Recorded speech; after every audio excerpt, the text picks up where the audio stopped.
Moi, j'ai appris à raconter des histoires avec mon grand-père. Il disait, le conte est une histoire d'hier, racontée par les hommes d'aujourd'hui pour les générations de demain.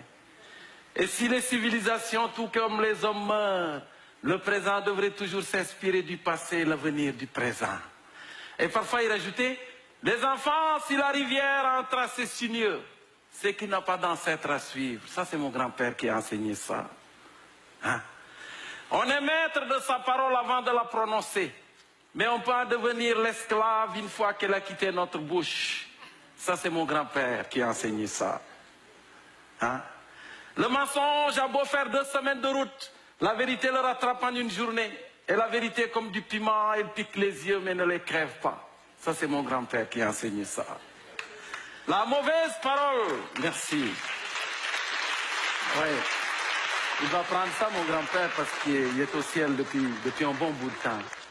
La mauvaise parole adressée à l'endroit de quelqu'un est comme une lance que l'on plante dans le tronc d'un arbre. On a beau soigneusement essayer de la retirer, elle laisse une plaie qui prend beaucoup de temps à se refermer. Ça aussi, c'est mon grand-père qui a enseigné ça. Des fois aussi, il disait, une langue qui fourche peut faire plus mal qu'un pied qui trébuche. Ça, c'est mon grand-père qui a enseigné ça. Si les politiciens sont comme les couches de bébé, alors il faut les remplacer régulièrement pour les mêmes raisons. Ça, c'est pas mon grand-père qui a enseigné ça. Par contre, mon grand-père a enseigné, si ta barbe blanchit beaucoup plus vite que ta tête, c'est que probablement tu as passé ta vie à travailler plus de la bouche que du cerveau. Ça, il appelait ça le syndrome des politiciens en fin de carrière. Si tu cognes ta tête contre une cruche et ça sonne creux, n'en déduis pas forcément que c'est la cruche qui est vide. Ça, mon grand-père a enseigné ça. Pour jouer avec des fesses sans demander la permission, mieux vaut les avoir dans ses caleçons.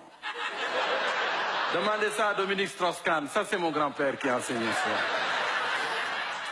Si l'arbre savait ce que lui réserve la hache, il ne lui aurait pas fourni le manche. Ça, c'est mon grand-père qui a enseigné ça. Là, merci beaucoup. Dans ma jeunesse, quand j'avais un problème, j'allais voir mon grand-père, parce que dans mon pays, on dit un vieillard assis voit plus loin qu'un jeune homme debout.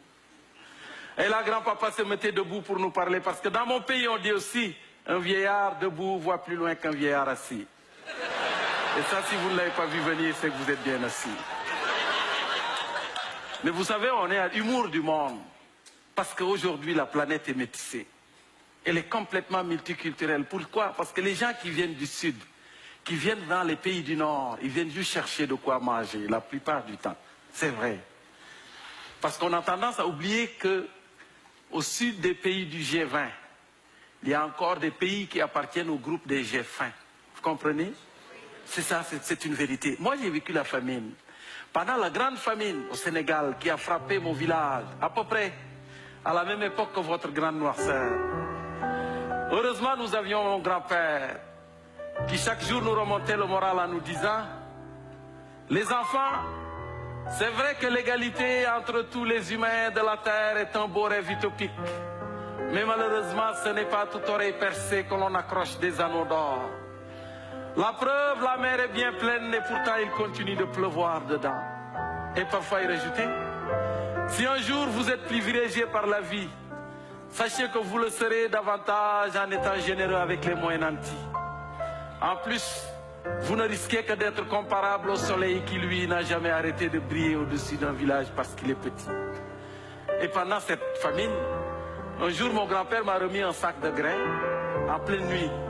Et m'a dit, Bouka, va déposer ce sac devant la maison des voisins qui ont de la difficulté à joindre les deux bouts. Le monsieur avait 12 enfants. Et quand j'ai demandé à grand-papa pourquoi il ne voulait pas donner le sac directement à ces gens-là, il m'a dit, Bouka, on ne peut pas faire ça. Celui qui veut venir en aide à quelqu'un doit attendre la nuit et déposer ce qu'il peut devant sa maison. De ce fait, quand ces gens-là se réveillent, ils ramassent discrètement le cadeau, mais ignorent l'identité de leur bienfaiteur. Et le lendemain, quand ils se promènent dans le village, chaque personne qu'ils croisent devient leur bienfaiteur potentiel. C'est de cette façon qu'on tisse les liens et cultive la solidarité sans enlever les au moins nantis leur dignité. Ça, c'est mon grand-père qui a enseigné ça. Oui.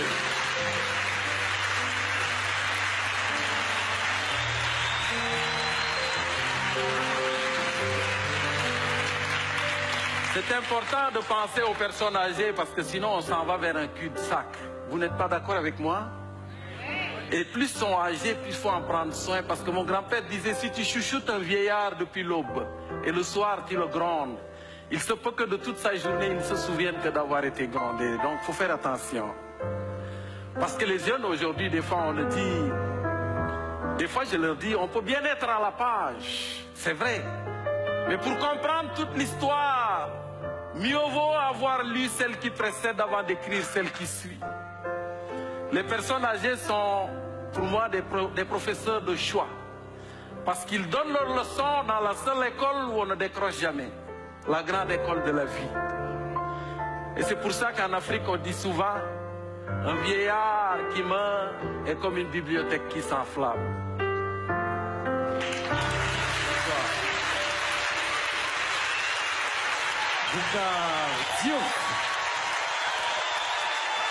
Merci beaucoup.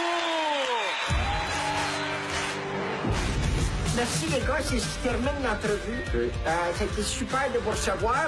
C'est pas à Adlib qu'on vivrait des affaires de Oh même, non, hein? jamais, monsieur, jamais. Ah. Mais oui, on donc! Aide-moi d'en sortir tant qu'à niaiser! Fantastique! Ah oui, C'est ça! fantastique! Ah oui, c'est fantastique! Denis!